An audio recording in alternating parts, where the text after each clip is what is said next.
My name is Rotimi. Michael-Kade, thank you very much for staying with us. This is Arise News Now, and it's a pleasure to sit in here with the ONDO State Governor, Rotimi AKEREDOLU.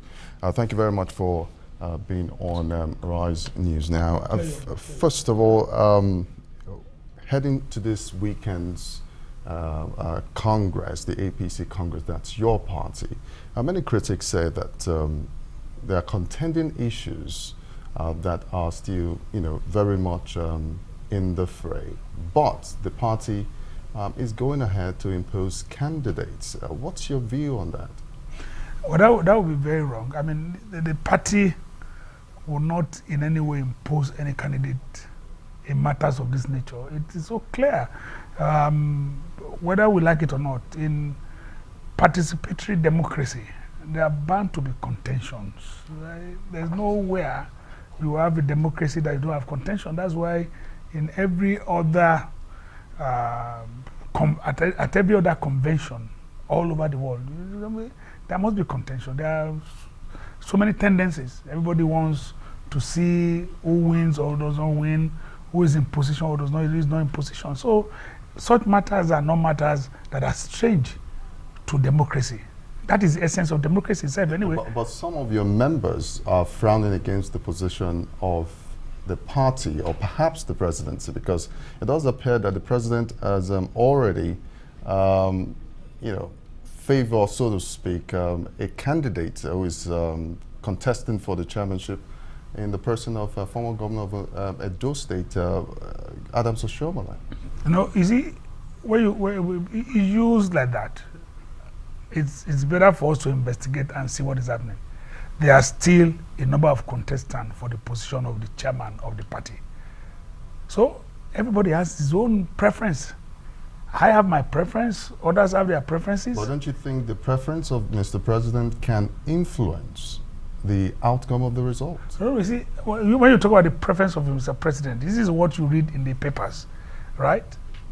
Clearly, whatever it is, you have had to, there are a number of times you contend with quote and unquote what you believe is the almighty preference, and you can triumph over it. So everybody, this is democracy. Everybody has his own preference, and I don't think we can deny the president of his own preference.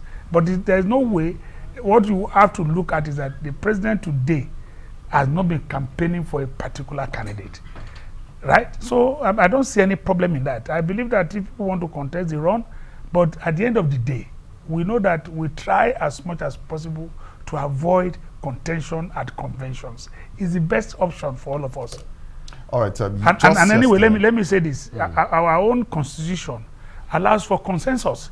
So if we are able to reach a consensus before the convention, so be it. That is what is allowed. So what's the difference between consensus and imposition? No, there are so many differences, because imposition can never happen, but there could be a consensus. So if all of us... Imposition is not a form of consensus? It's not, because it leaves you, anybody who wants to contest can still contest for these positions. You don't have to be worried. So put in your candidature, right? And nobody will prevent you, because you are prima facie qualified to run for that post. Nobody will prevent you. Nobody is going to be prevented. But where following negotiations, us trading, you on your own voluntarily say you withdraw from that contest, then you can reach a consensus. So if nobody is being prevented from contesting, then there is no imposition. All right, just yesterday, the planning committee of the Congress that is coming up on Saturday did say that 1 out of 42 candidates actually dropped out of the race, and there would be some sort of a meeting today to reach a consensus on the other candidates who are contesting for various positions of the party.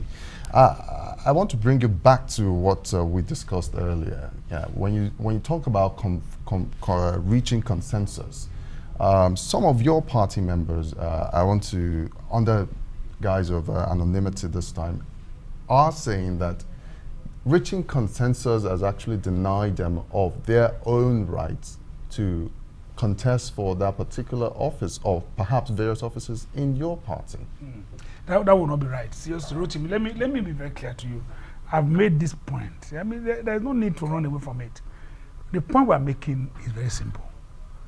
You have a right to run for an office, and nobody can deny you that right. You do not have to submit to any consensus if you are determined to run. That is the position. So if that we take that as the basic thing first, let's start from that position. Nobody can deny you. So anybody can run for an office. So when we sit down, maybe as governors or body of governors, or we ask stakeholders in respective zones to meet and see whether they can reach a consensus, we are saying that, look, we want to make sure that we have a rank-of-free convention. If we're able to reach a consensus, so be it. If we are not able, we'll go ahead and contest. Nobody is going to prevent anybody from contesting for any office whatsoever, including that of the chairman. Nobody is preventing you from contesting. You can, if you are body form and you insist you want to run, you run. Some of us have had this experience over and over, where you have people sitting there and saying there is a consensus, and you feel you are moving against that consensus. If you know that you can muster enough support, why not? All right.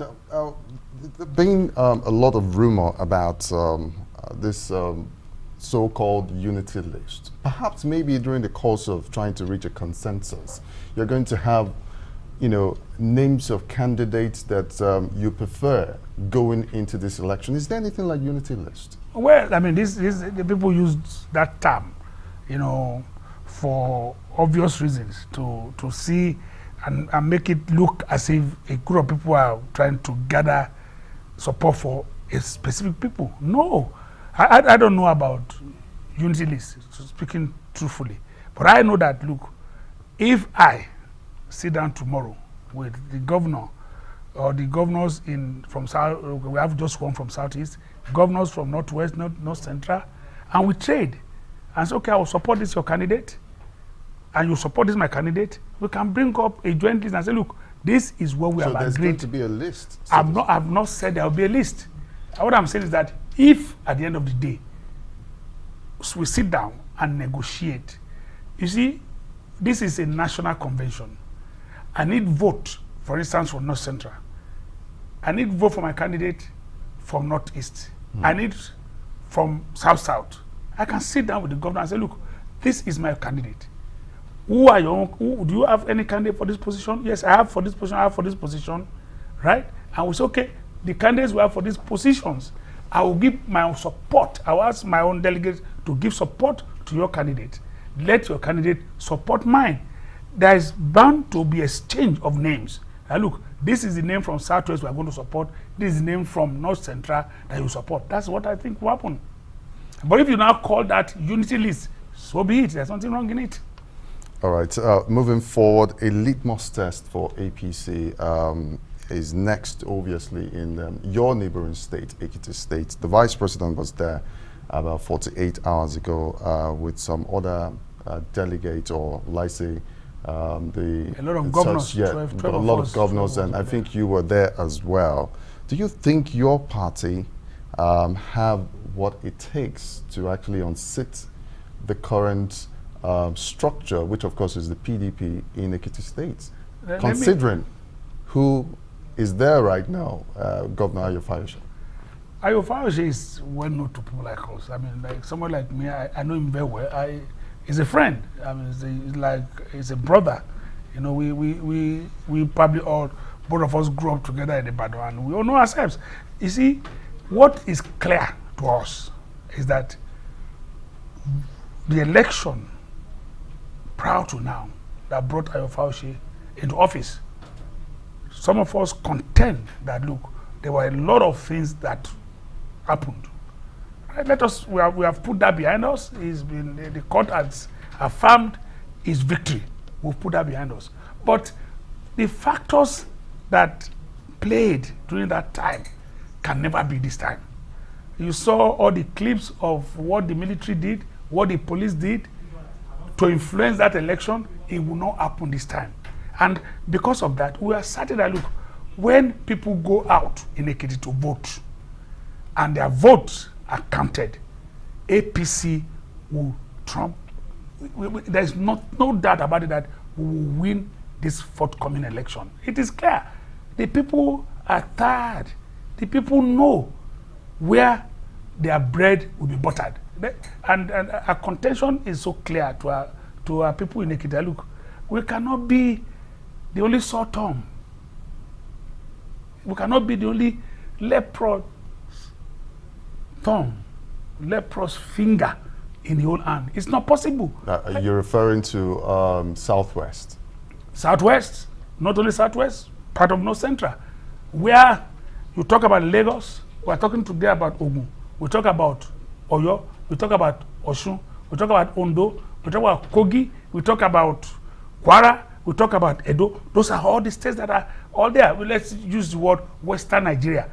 How can you be the only soft finger? It will not pay. Ekiti people are not going to benefit from it. And let me tell you, I say this over and over, that look, Ondo State and Ekiti, we are one. We are brothers. We cannot be separated the same by this candidate that is contesting in this election was the same candidate that contested 4 years ago. Right. And it was voted out even as an incumbent governor. So what is the difference? What has he done differently in the past 4 years that will make Ekiti people to vote for him again? I know, I mean, that was why I said the election, the last 4 years, the last election. Flawed.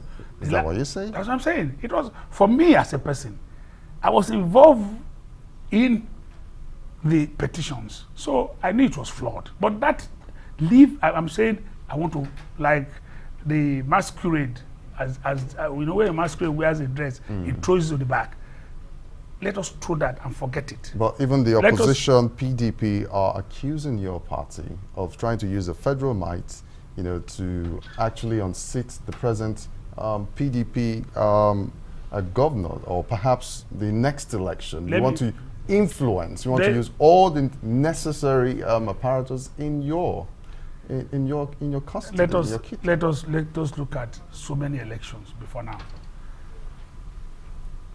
We had Kogi. We had Rivers.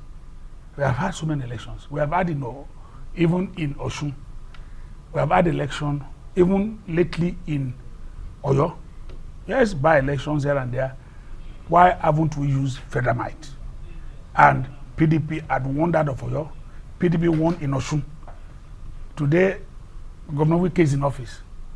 We had to go back to have one or two other areas of by-elections in some of the senatorial districts. Why haven't we used federal might? One thing I can tell you is this. For me as a person, I commend Mr. President. That is his own attitude. And not everybody will have that disposition. The president we have today is a fair-minded person. And this is what we have seen all over. We went to Anambra. We could use federal might in Anambra. But the president will not back anybody using any other means other than the legitimate means of winning the election. So PDP should have no fear. They have experienced it with this president, that the president is fair-minded. He has been fair to all and sundry. So there's no need for anybody to be afraid, because we will not deploy federal might. But we will try to make sure that we encourage our president to ensure that there is enough security for the people, so that nobody, as the governor of Ekiti State is doing today, nobody will now intimidate voters. That is the only thing we are saying. Allow them to come and express their will freely. But when you deploy too much security personnel on ground, don't you think that will also cause voter apathy?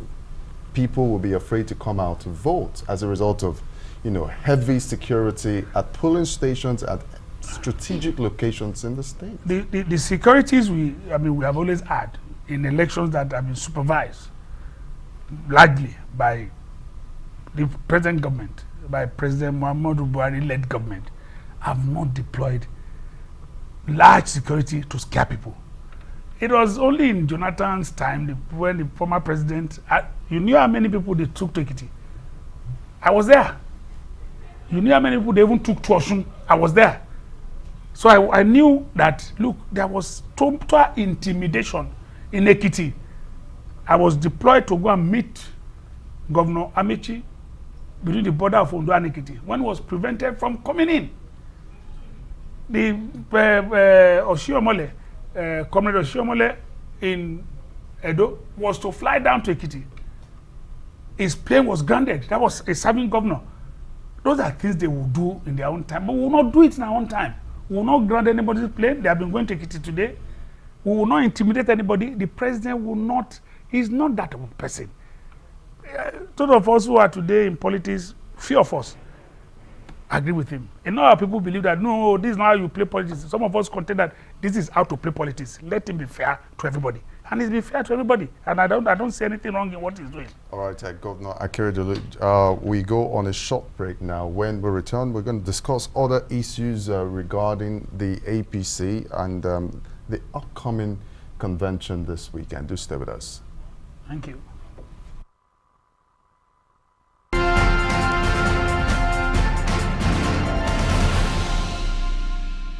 There is a reason Africa is called the new frontier. What was once...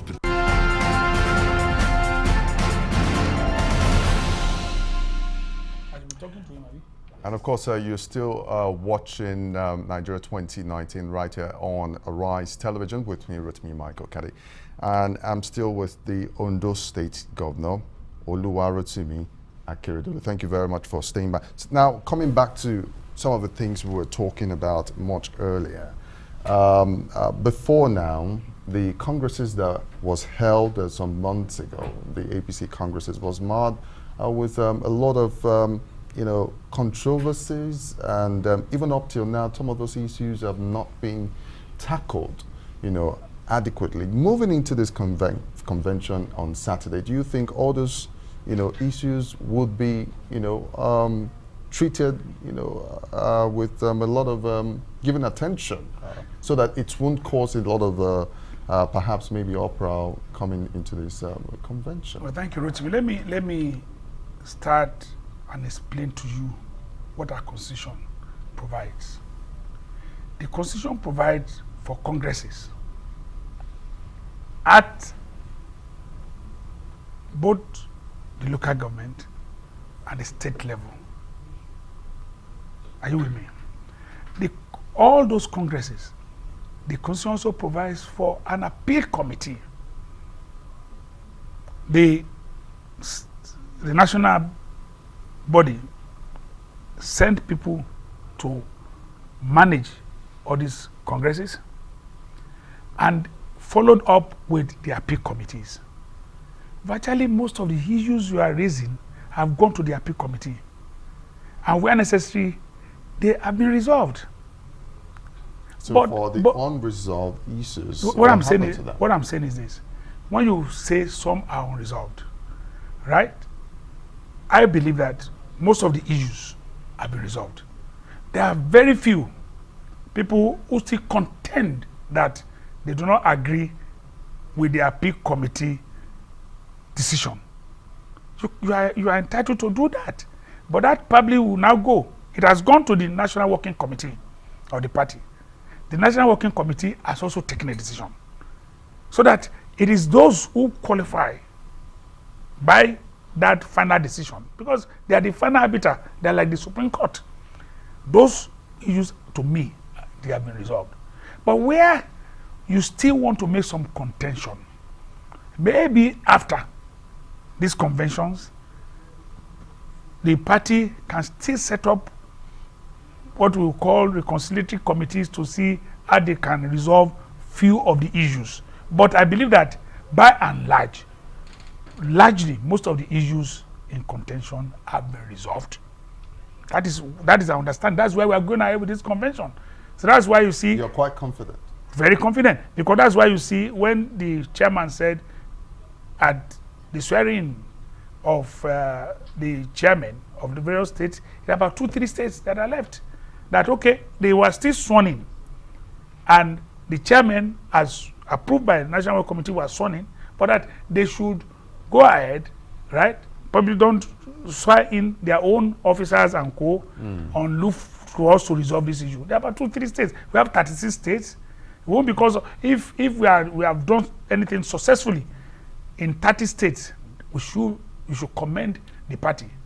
All right, moving on to 2019 elections. Some Nigerians are of the opinion that President Muhammadu Buhari has not delivered on the change mantra. Many believe he's too frail to continue in office, and he should not even contest for the 2019 elections.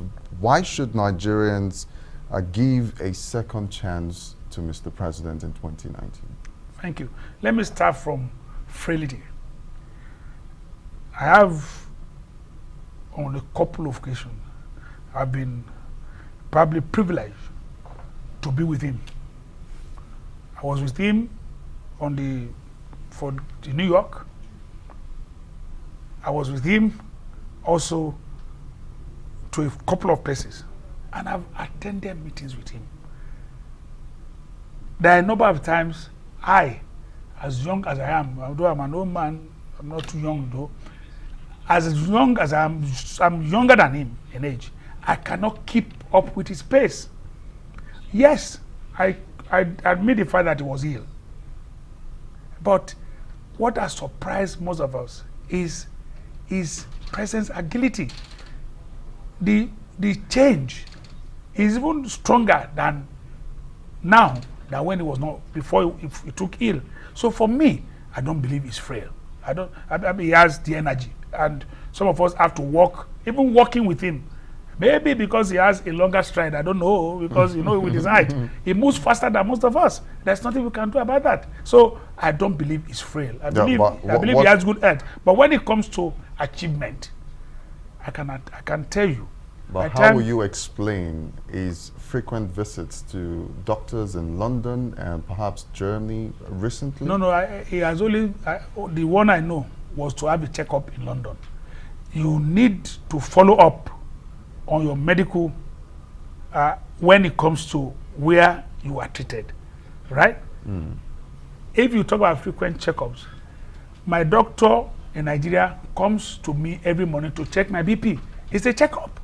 I'm coping with it in Nigeria. So there's nothing wrong with that. Is there anything wrong going for checkups? Oh, now let's look at the achievement of let's Mr. not be fair to ourselves. Is there anything wrong with going for checkups? We are advised to do it regularly. All right, well, I agree with you on that. But again, a lot of people may not agree that he's going for checkups abroad. He should have done that just like you.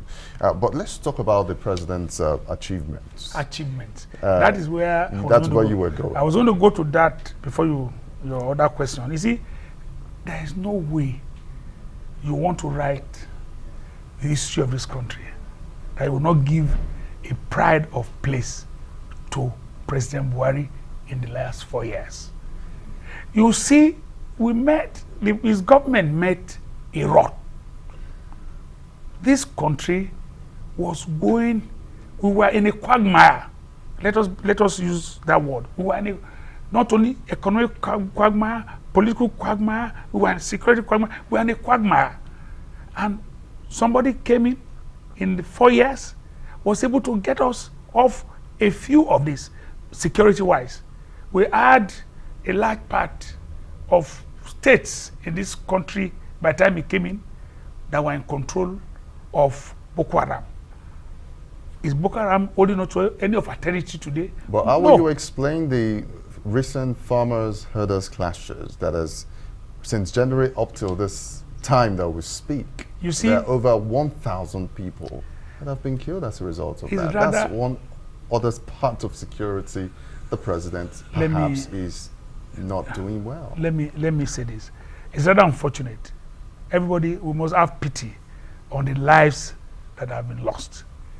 It's not something any of us will say with pride that we're happy about. Nobody's happy about it. The president also is not happy about it. But you see, when you have this sort of insecurity cascading, you are leaving Boko Haram.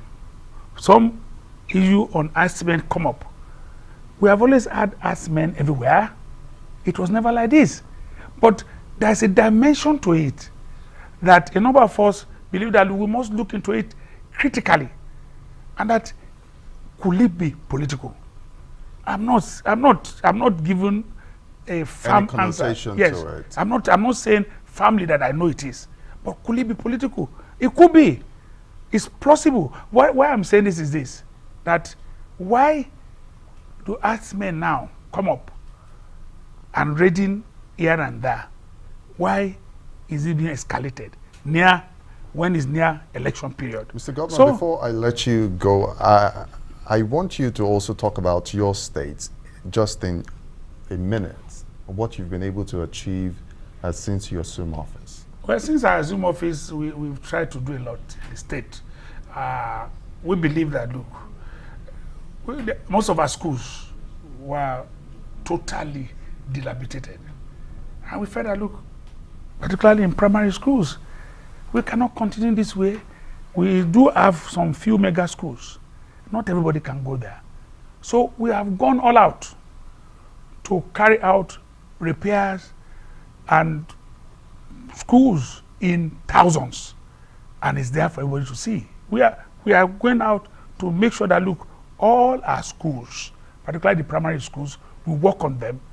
Where those buildings have been neglected for over 8 years, buildings that were built, for instance, by Governor Agagua and Co. that everybody forgot, we have now put them back. We have renovated most of the schools, but that is not the only one. But very quickly, Mr. Governor, of concern to me is the issue of power in southern Ondo State, the Okitipupa area. They've been out of the national grid for months, or if not years. What are you doing to bring them back? Right, Rotimi, I can understand, and I expected that you bring up that question since you are from that place. So it's easy for me to expect you to do that. I mean, it's natural. They have not had light, not months. They have not had light in your area. Maybe you have not been going home. They have not had light for upward of 5 years.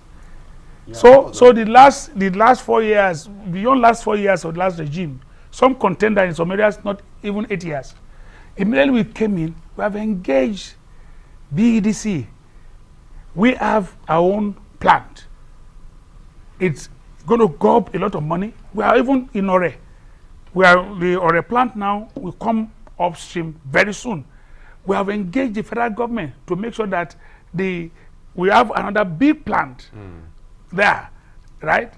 That is owned by federal government, that nothing has been done about. So we are working on it. We are speaking to BEDC. You can, if you have opportunity of interviewing BEDC, GM and Co, they will tell you. I'm going to take them on that. We will get light to that, to the southern part of the state very soon. Thank you very much. And I can assure you, so you can now resume going home. Well, I think I've been going home. Thank you very much, Governor Rotimi AKEREDOLU, my namesake. Thank you very much. And it's a pleasure speaking with you today. Thank you. All right, this is the edition of the special edition of Nigeria 2019. My name is Rotimi Michael-Kade, and we'll be back some other time. Bye for now.